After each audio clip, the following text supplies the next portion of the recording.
DPRD Kabupaten Klungkung menggelar rapat paripurna masa persidangan ketiga tahun 2017. Dalam sidang tersebut telah ditetapkan program pembentukan peraturan daerah Kabupaten Klungkung serta mendengar penyampaian laporan keterangan pertanggungjawaban Bupati Klungkung tahun 2016. Terkait penetapan program pembentukan peraturan daerah Kabupaten Klungkung tahun 2017, Pemkab Klungkung telah membentuk 19 ranperda. Beberapa di antaranya adalah tentang penerimaan sumbangan pihak ketiga kepada daerah. Selain itu juga tentang tata cara pemilihan, pencalonan, pengangkatan, pelantikan, dan pemberhentian perangkat desa, serta mengenai pelindungan lahan pertanian pangan berkelanjutan. Sementara itu, pada kesempatan tersebut juga dilaksanakan penyampaian laporan keterangan pertanggungjawaban atau LKPJ Bupati Klungkung tahun 2016.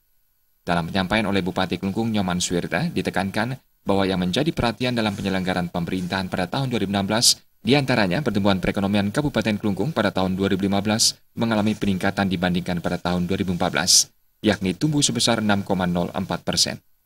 Sementara realisasi pendapatan daerah pada tahun 2016 sebesar 1,028 triliun rupiah lebih, dengan realisasi belanja pada tahun anggaran tahun 2016 mencapai 1,063 triliun rupiah lebih.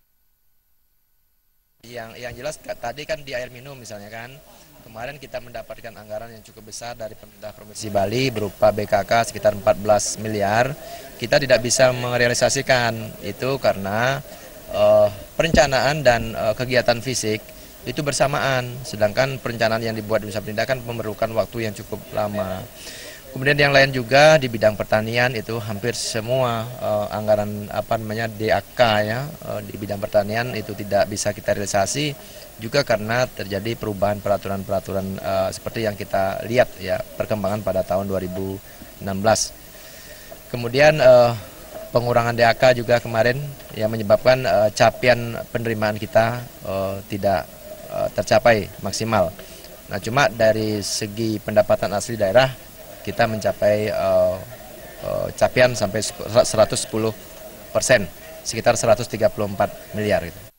Sementara itu, Ketua DPRD Kabupaten Klungkung Wayan baru menerima penyampaian LKPJ Bupati Klungkung. Namun setelah penyampaian LKPJ ini, Dewan akan mengkaji dan membahasnya terlebih dahulu sebelum diadakannya keputusan dari pihak legislatif. Ajukan LPJ laporan kegiatan-kegiatan yang sudah dilakukan oleh eksekutif, dalam hal ini adalah Pak Bupati. Nanti kami dari DPR akan memberikan masukan dan saran biar nanti ke depannya bisa lebih baik. Nanti kita pelajari dulu nanti. Kita pelajari biar nanti kita ngawur untuk memberikan statement. Poin per poin.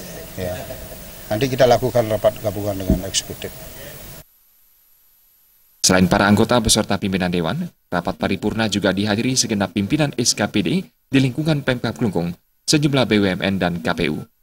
Jaya dan Alis Setiawan, Bali TV.